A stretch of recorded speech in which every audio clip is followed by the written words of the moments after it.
Bazı imparatorluklar çelikle kurulur, bazıları petrolle, bazıları ise bankalarla. Peki ya size dünyanın en sessiz milyarder ailelerinden birinin servetini yalnızca bilgi üzerine inşa ettiğini söylesem? Bugün Zif ailesi milyarlarca dolarlık yatırımlarıyla dünyanın en güçlü finans çevrelerinde anılıyor.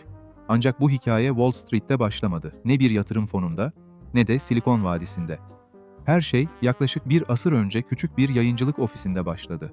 Ve o ofisin başında dönemin en sıra dışı girişimcilerinden biri vardı. William Bernard Ziff Sr., 1898 yılında doğan William Bernard Ziff Sr. sıradan bir yayıncı değildi. O aynı zamanda bir havacı, bir yazar, uluslararası siyasetle yakından ilgilenen bir entelektüel ve güçlü fikirleri olan bir girişimciydi. Birinci Dünya Savaşı sırasında havacı olarak görev yapması, onun teknolojiye duyduğu ilgiyi daha da arttırdı. Gökyüzünde yaşanan değişimin bir gün bütün dünyayı dönüştüreceğine inanıyordu. Fakat onu farklı yapan asıl şey uçaklara olan ilgisi değildi. Bilginin doğru kullanıldığında en güçlü sermaye olabileceğini çok erken fark etmiş olmasıydı. 1920'lerde Chicago, Amerika'nın yükselen yayıncılık merkezlerinden biriydi. Gazeteler, dergiler, yeni yayınlar, her biri mümkün olduğunca fazla insana ulaşmaya çalışıyordu. William Ziff ise bambaşka bir soru sordu. Gerçekten herkese hitap etmek zorunda mıyız? Çoğu yayıncı milyonlarca okuyucunun peşindeydi. Oysa küçük ama sadık toplulukların. 1927 yılında kurduğu Ziff Davis Publishing tam da bu fikir üzerine inşa edildi. Bugün niş yayıncılık olarak bildiğimiz modelin en başarılı örneklerinden biri haline gelecekti. Çünkü William Ziff'in hedefi herkesin biraz ilgisini çeken yayınlar üretmek değildi.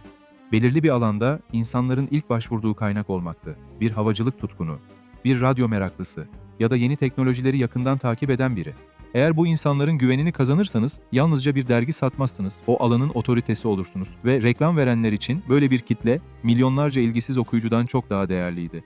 William Ziff'in yıllar önce keşfettiği bu yaklaşım Ziff Davis'i kısa sürede rakiplerinden ayırdı. Ancak William Ziff'in hedefi yalnızca başarılı bir yayıncı olmak değildi. O, fikirlerin de en az şirketler kadar dünyayı değiştirebileceğine inanıyordu.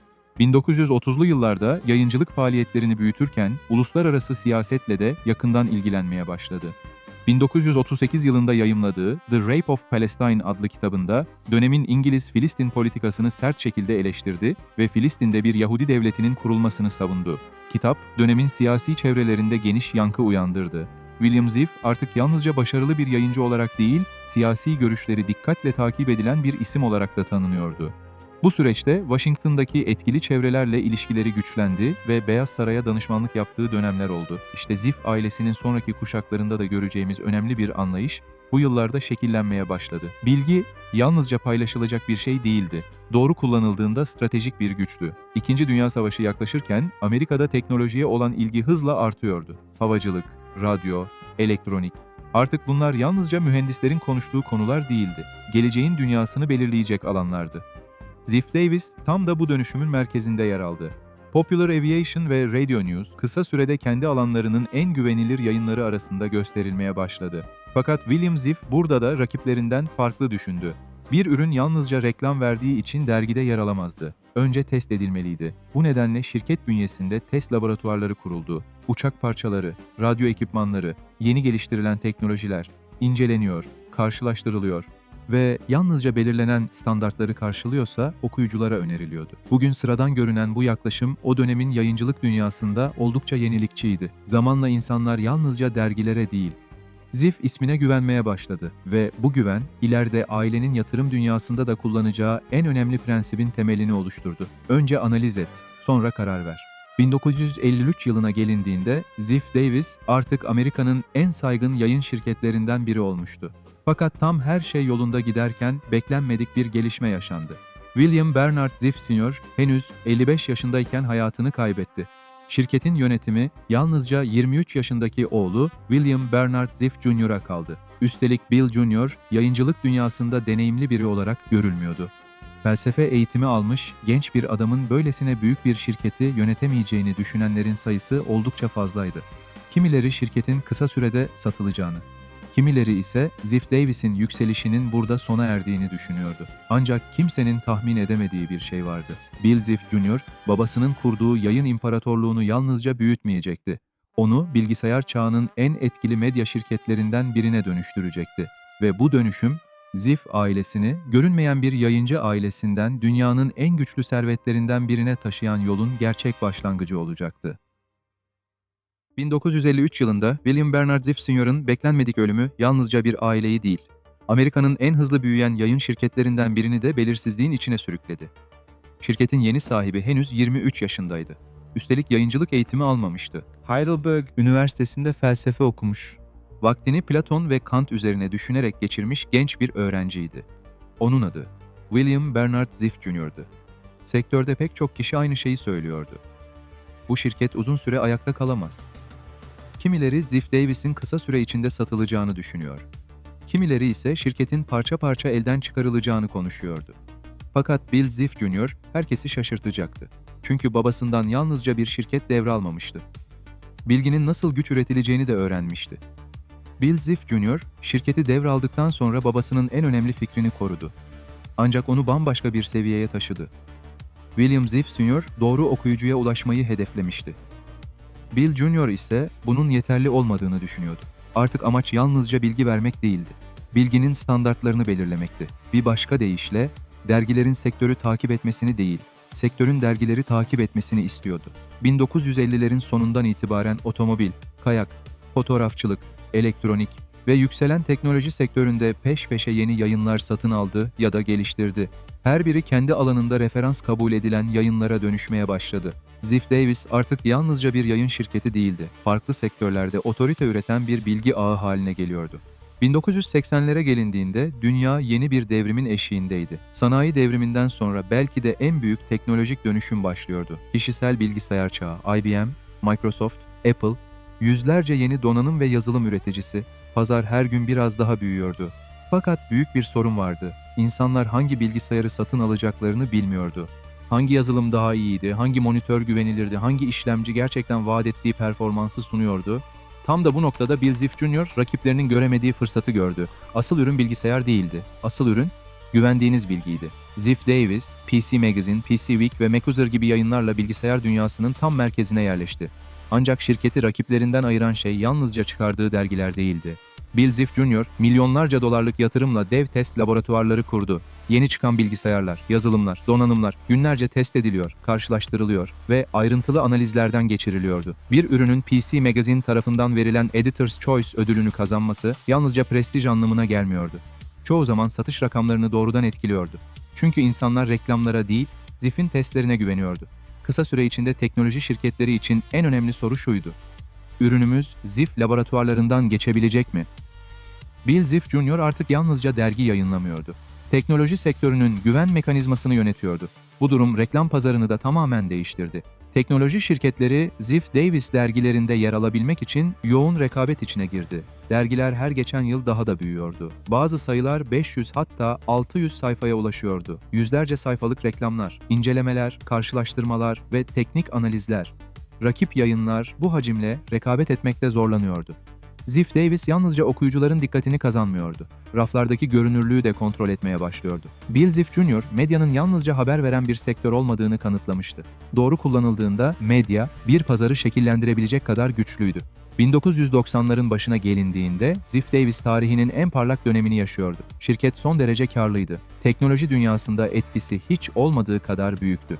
Dışarıdan bakıldığında satılması için hiçbir neden yoktu. Tam da bu yüzden Bill Ziff Jr.'ın vereceği karar herkesi şaşkına çevirecekti. Çünkü o, başkalarının gördüğünden daha ilerisini görüyordu. 1994 yılına gelindiğinde internet sessizce yükselmeye başlamıştı. World Wide Web henüz emekleme dönemindeydi. Ancak Bill Ziff Jr. bunun sıradan bir teknolojik yenilik olmadığını fark etmişti. İnsanlar yakında bilgiye dergilerden değil, ekranlardan ulaşacaktı. Bu, Ziff Davis'in üzerine inşa edildiği iş modelini temelden değiştirebilirdi. Aynı dönemde Bill Ziff Jr.'a kanser teşhisi konuldu. Bir yanda değişen teknoloji, diğer yanda sağlık sorunları ve şirketle ilgilenmek istemeyen 3 oğlu Dirk, Robert ve Daniel. Bütün bu gelişmeler onu tarihi bir karar almaya götürdü. Şirket satılacaktı, üstelik zirvedeyken. Ziff Davis parçalara ayrılarak yaklaşık 1,4 milyar dolar nakit karşılığında elden çıkarıldı. Bu, o dönem medya sektöründe gerçekleştirilen en büyük nakit satışlardan biri olarak kayıtlara geçti. Piyasa şaşkındı. Birçok kişi aynı soruyu soruyordu. Neden altın yumurtlayan tavuğu satıyor? Fakat Bill Ziff Jr. aslında geleceğe yatırım yapıyordu. Kağıt üzerindeki bilgi çağının sona erdiğini, yeni dönemin dijital dünyada şekilleneceğini herkesten önce görmüştü. Şirket satılmıştı. Ancak Ziff ailesinin hikayesi bitmemişti. Aslında şimdi gerçek dönüşüm başlıyordu. Çünkü satıştan elde edilen 1,4 milyar dolar ailenin emeklilik fonu olmayacaktı. Bu para bambaşka bir imparatorluğun temel sermayesine dönüşecekti. Dirk, Robert ve Daniel Ziff, babalarının kurduğu medya düzenini geride bırakacak. Bilgiyi satmak yerine o bilgiyi kullanarak yatırım yapan yeni bir güç inşa edeceklerdi. Bu yapının adı Ziff Brothers Investments olacaktı ve Ziff ailesi görünür bir medya patronu olmaktan çıkıp Wall Street'in en sessiz ve en etkili yatırım hanedanlarından birine dönüşecekti.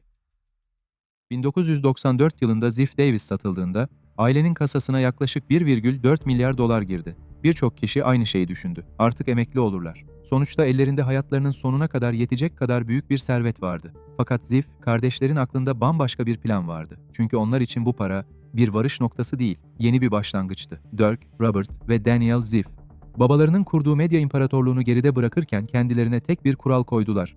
Dışarıdan tek bir dolar bile almayacağız. Wall Street'te bu karar oldukça sıra dışıydı. Çünkü başarılı yatırım fonlarının büyük bölümü yatırımcılardan para toplar. O parayı yönetir ve bunun karşılığında yüksek yönetim ücretleri kazanır. Ziff kardeşler ise tam tersini yaptı. Kurdukları Ziff Brothers Investments yalnızca aileye ait sermayeyi yönetecekti. Ne dış yatırımcı olacaktı, ne hissedar, ne de kamuoyuna hesap verme zorunluluğu. Bu yalnızca finansal bir tercih değildi, aynı zamanda bir gizlilik stratejisiydi. Dışarıdan yatırım kabul etmedikleri için birçok yatırım fonunun tabi olduğu ayrıntılı raporlama yükümlülüklerinden de büyük ölçüde uzak kaldılar. Böylece Ziff Brothers Investments, Wall Street'in en kapalı aile yatırım yapılarından biri haline geldi. Onlar için servet sadece para değildi, bağımsızlıktı. Fakat asıl soru şuydu: bir yayıncı ailesi nasıl dünyanın en başarılı yatırımcılarından birine dönüşebilirdi? Cevap aslında çocukluklarından beri gördükleri çalışma biçiminde saklıydı. Babaları bir bilgisayarı ya da radyo cihazını önermeden önce laboratuvarda defalarca test ederdi. Hiçbir karar sezgilerle verilmezdi. Her şey ölçülürdü, karşılaştırılırdı, doğrulanırdı. Ziff kardeşler aynı düşünceyi bu kez finans piyasalarına taşıdı. Artık laboratuvardaki ürünler yerine şirketler inceleniyordu. Bir teknoloji firmasının gerçekten başarılı olup olamayacağı, kod yapısından, pazar dinamiklerine, rekabet avantajından ve tedarik zincirine kadar sayısız veri üzerinden değerlendiriliyordu. Başkaları haberleri takip ederken Ziff kardeşler verileri inceliyordu. İşte onları farklı yapan da buydu. Ziff Brothers Investments hiçbir zaman sıradan bir yatırım fonu gibi hareket etmedi. Yatırım kararlarını tek bir senaryoya bağlamak yerine farklı piyasa koşullarına uyum sağlayan stratejiler geliştirdi. Bunların en önemlilerinden biri finans dünyasında long short olarak bilinen yaklaşımdı. Basitçe söylemek gerekirse, yalnızca yükseleceğine inandıkları şirketlere yatırım yapmıyor, değer kaybedeceğini düşündükleri şirketlere karşı da pozisyon alıyorlardı. Amaç yalnızca doğru şirketi bulmak değildi. Piyasanın yönü ne olursa olsun, doğru analizi kazanca dönüştürebilmekti. Yıllar içinde teknoloji sektörüne yaptıkları yatırımlar dikkat çekmeye başladı. Henüz birçok kişi potansiyelini tam görememişken, Facebook ve Google gibi şirketlere erken dönemde yatırım yaptılar. Bu hamleler aile servetinin büyümesinde önemli rol oynadı. Wall Street'te zamanla ilginç bir söylenti dolaşmaya başladı. Eğer Ziff'ler bir hisseden çıkıyorsa, mutlaka bizim bilmediğimiz bir şey biliyorlardır. Elbette bu, piyasanın kendi içinde ürettiği bir algıydı. Ancak bu algının oluşmasının bir nedeni vardı. Çünkü herkes Ziff kardeşlerin kararlarının aylar süren analizlere dayandığını biliyordu. İş dünyasında etkileri büyürken, kamuoyundaki görünürlükleri tam tersi yönde ilerledi. Milyarlarca dolarlık servet yönetmelerine rağmen televizyon programlarına çıkmadılar, gösterişli röportajlar vermediler, magazin sayfalarında görünmediler, New York'un en pahalı semtlerinde, Florida'nın lüks malikanelerinde yaşamalarına rağmen kamuoyu onların yüzlerini neredeyse hiç tanımadı. Üç kardeş de farklı alanlarda sorumluluk üstlenmişti.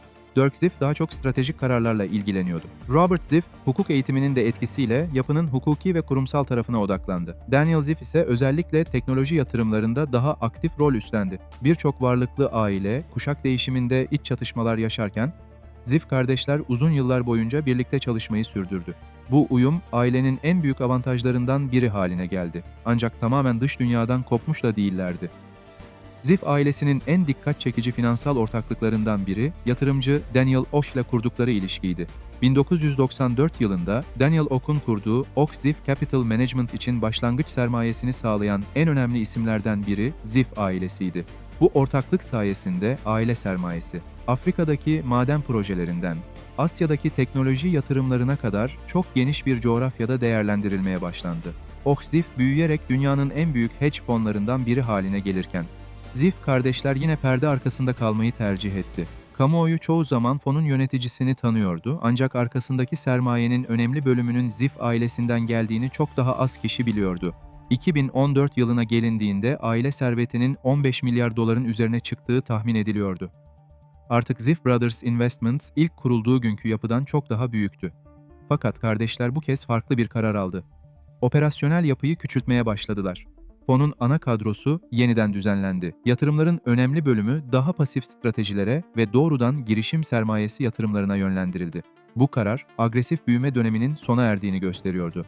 Ziff ailesi artık servet oluşturma aşamasını büyük ölçüde tamamlamıştı. Yeni hedef, o serveti onlarca yıl boyunca koruyabilmekti. Çünkü Ziff, kardeşler çok iyi biliyordu. Servet kazanmak zordur ama onu nesiller boyunca koruyabilmek çok daha zordur. Ve tam da bu noktada Ziff ailesi yalnızca başarılı yatırımcılar olarak değil, Amerika'nın en etkili hayırsever ailelerinden biri olarak da anılmaya başlayacaktı. Fakat yaptıkları bağışlar bile onların görünmez olma tercihlerini değiştirmeyecekti. Çünkü Ziff ailesinin en büyük yatırımı hiçbir zaman yalnızca para olmadı. Sessizlik de onların en değerli varlıklarından biriydi. Milyarlarca dolar kazandıktan sonra insanların çoğu aynı şeyi yapar. Daha büyük evler, daha gösterişli hayatlar, daha görünür bir yaşam. Fakat Ziff ailesi yine farklı bir yol seçti. Onlar için servet gösterilecek bir şey değil, korunması gereken bir sistemdi. Bugün Ziff ailesinin adı kamuoyunda çok az duyulsa da yaşam tarzları servetlerinin ulaştığı ölçeği anlamaya yetiyor. Bunun en dikkat çekici örneklerinden biri Florida'nın Manalapan bölgesindeki Gemini adlı devasa mülk. Uzun yıllar boyunca Amerika'nın en değerli özel konutları arasında gösterilen bu mülk, yalnızca büyüklüğüyle değil, konumuyla, mimari yapısıyla ve sahip olduğu güvenlik anlayışıyla da dikkat çekti. Atlas Okyanusu ile Intracoastal Waterway arasında uzanan bu arazi, adeta kendi içinde bağımsız bir yaşam alanı oluşturuyordu. Bazı emlak uzmanları tarafından yalnızca bir malikane değil, bir aile yerleşkesi olarak tanımlanıyordu. Bu yaklaşım aslında Ziff ailesinin servete bakışını da yansıtıyordu. Onlar için gayrimenkul, lüksten çok uzun vadeli güvenliğin bir parçasıydı. Ailenin her üyesi serveti farklı alanlarda değerlendirmeyi tercih etti. Robert Ziff, daha çok entelektüel yönüyle öne çıkan isimlerden biri olarak biliniyor. Özellikle satranca olan ilgisi uzun yıllardır kamuoyuna yansıyan yönlerinden biri. Satranç, sabır, analiz ve birkaç hamle sonrasını görebilme yeteneği. Bu özelliklerin yatırım dünyasında da önemli karşılıkları olduğu sıkça dile getiriliyor. Bazı finans yorumcuları Robert Ziff'in karar alma biçimiyle satrancın stratejik düşünce yapısı arasında benzerlikler kuruyor. Elbette bu değerlendirmeler kişisel yorum niteliğinde. Ancak onun analitik yaklaşımı yatırım dünyasında sıkça vurgulanan özelliklerinden biri olarak öne çıkıyor. Dirk Ziff ise servetini yalnızca büyütmekle değil, toplumsal projelere yönlendirmekle de tanınan isimlerden biri. Özellikle denizlerin korunmasına odaklanan Oceana adlı uluslararası çevre kuruluşuyla uzun yıllardır yakın ilişki içinde.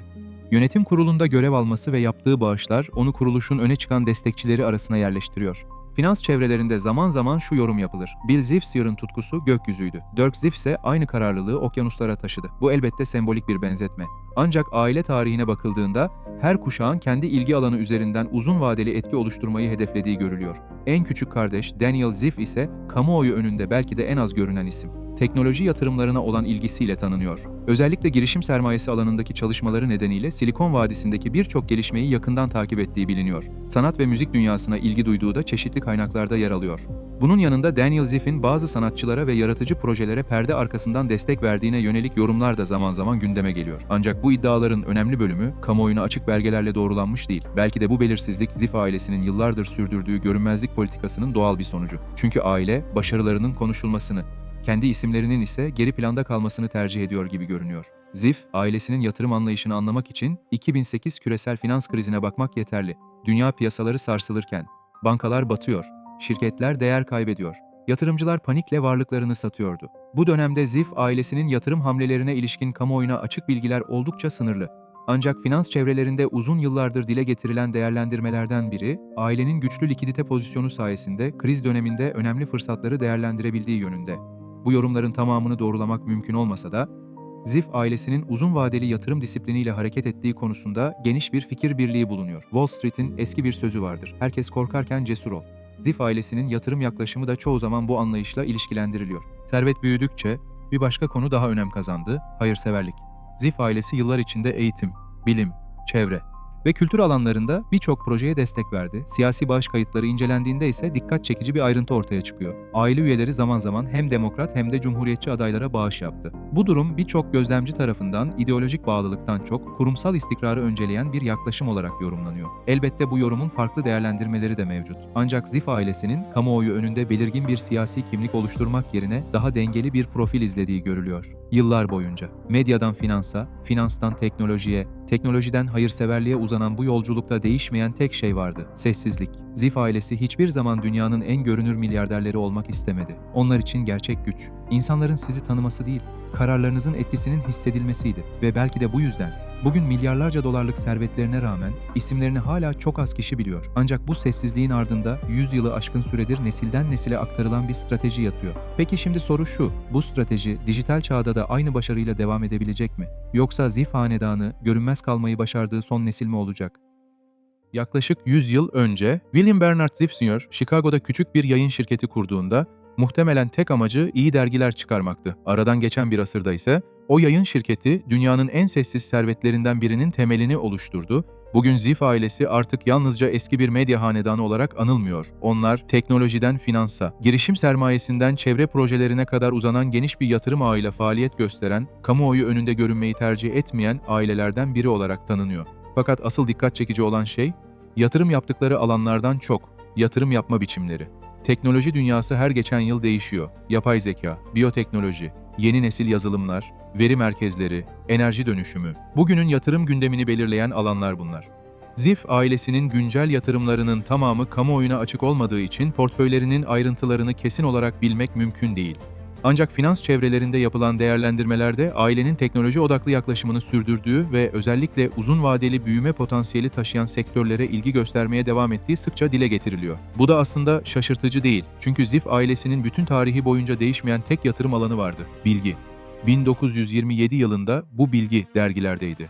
1980'lerde bilgisayar laboratuvarlarındaydı. Bugün ise veri merkezlerinde ve yazılım ekosistemlerinde. Araçlar değişiyor ama strateji aynı kalıyor. Bir başka merak konusu ise ailenin 4. kuşağı. Ziff kardeşlerin çocukları hakkında kamuoyuna açık bilgiler son derece sınırlı. Bu da ailenin onlarca yıldır sürdürdüğü mahremiyet anlayışıyla uyumlu görünüyor. Finans çevrelerinde zaman zaman yeni kuşağın eğitimlerini ekonomi, mühendislik ve işletme gibi alanlarda sürdürdüğüne dair değerlendirmeler yapılsa da aile bu konuda kamuoyu önünde neredeyse hiç açıklama yapmıyor. Dolayısıyla yeni neslin aile servetinde nasıl bir rol üstleneceği henüz net değil.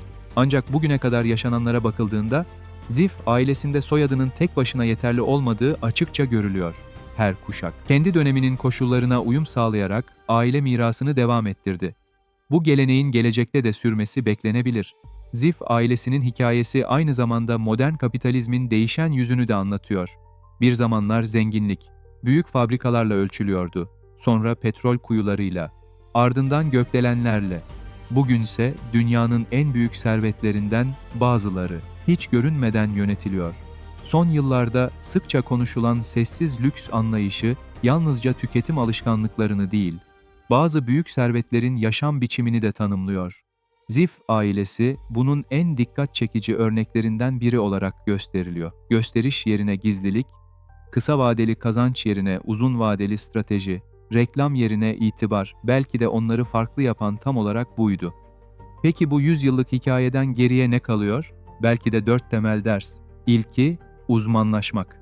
William Ziff Sr. herkese hitap etmek yerine belirli bir alanda otorite olmayı seçti.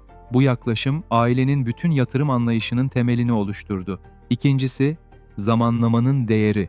Bill Ziff Jr.'ın şirketi 1994 yılında satma kararı hala iş dünyasında en dikkat çekici stratejik çıkışlardan biri olarak gösteriliyor. Bazen başarı, ne zaman başlayacağını bilmek kadar ne zaman ayrılacağını da bilmektir. Üçüncüsü, bağımsızlık. Ziff Brothers Investments'ın yalnızca aile sermayesini yönetmesi, ailenin kararlarını dış baskılardan uzak tutan en önemli unsurlardan biri oldu. Ve son olarak, bilgi. Bu belgeselin başından beri değişmeyen tek tema buydu. Dergiler değişti, bilgisayarlar değişti, piyasalar değişti, teknoloji değişti. Ama bilgiyi analiz etme disiplini değişmedi. Belki de Ziff ailesinin gerçek mirası, milyarlarca dolarlık servet değildir. O serveti mümkün kılan düşünme biçimidir. William Bernard Ziff Sr. 1927 yılında küçük bir yayın şirketi kurarken aslında farkında olmadan bir yatırım hanedanının temelini atıyordu. Bugün onun torunları. Dedelerinin çıkardığı dergileri artık basmıyor olabilir. Ancak o dergilerin temsil ettiği fikir hala yaşamaya devam ediyor. Çünkü bilgi, doğru analiz edildiğinde yalnızca güç üretmez. Nesiller boyunca yaşayabilecek bir miras da oluşturur. Ve belki de bu yüzden Ziff ailesinin en büyük başarısı, dünyanın en zengin ailelerinden biri olmak değildir. Dünyanın en güçlü ailelerinden biri haline gelirken, bunu neredeyse kimseye fark ettirmemiş olmalarıdır. Bir asır önce Chicago'da küçük bir yayın şirketiyle başlayan bu hikaye, bugün milyarlarca dolarlık küresel bir servete dönüşmüş durumda. Ancak Ziff ailesinin asıl başarısı hiçbir zaman yalnızca para kazanmak olmadı. Onlar bilgiyi önce otoriteye, otoriteyi güvene, güveni ise nesiller boyunca büyüyen bir servete dönüştürdüler. Belki de bu yüzden isimlerini çok az kişi biliyor. Çünkü bazı aileler güçlerini görünerek inşa eder, bazıları ise görünmeden. Ziff ailesi ikinci yolu seçti. Bugün dünyanın en büyük şirketlerinden bazılarına doğrudan ya da dolaylı olarak yatırım yapan, teknoloji ve finans ekosisteminin farklı katmanlarında etkisi hissedilen bu hanedan. Bunu hiçbir zaman manşetlere çıkarak yapmadı. Onların hikayesi bize önemli bir gerçeği hatırlatıyor. Modern dünyada en büyük güç, her zaman en görünür olan değildir. Bazen en etkili insanlar, haklarında en az şey bildiklerimizdir. Bu belgeselde, William Bernard Ziff Sr.'ın küçük bir yayın girişiminden başlayan yolculuğunu, Bill Ziff Jr.'ın medya imparatorluğunu, üç kardeşin Wall Street'in en gizemli aile yatırım yapılarından birini nasıl oluşturduğunu ve bir asırlık aile mirasının dijital çağda nasıl yaşamaya devam ettiğini adım adım inceledik. Fakat Ziff ailesi yalnız değil, dünyada isimleri çok az duyulan, ancak etkileri küresel ölçekte hissedilen başka hanedanlar da var. Onların hikayeleri de modern ekonominin görünmeyen yüzünü anlamak için en az Ziff ailesi kadar önemli. Bir sonraki belgeselde küresel gücün perde arkasındaki başka bir hanedanın izini sürmeye devam edeceğiz. Çünkü bazen tarihi değiştirenler tarihte adı en az geçenlerdir.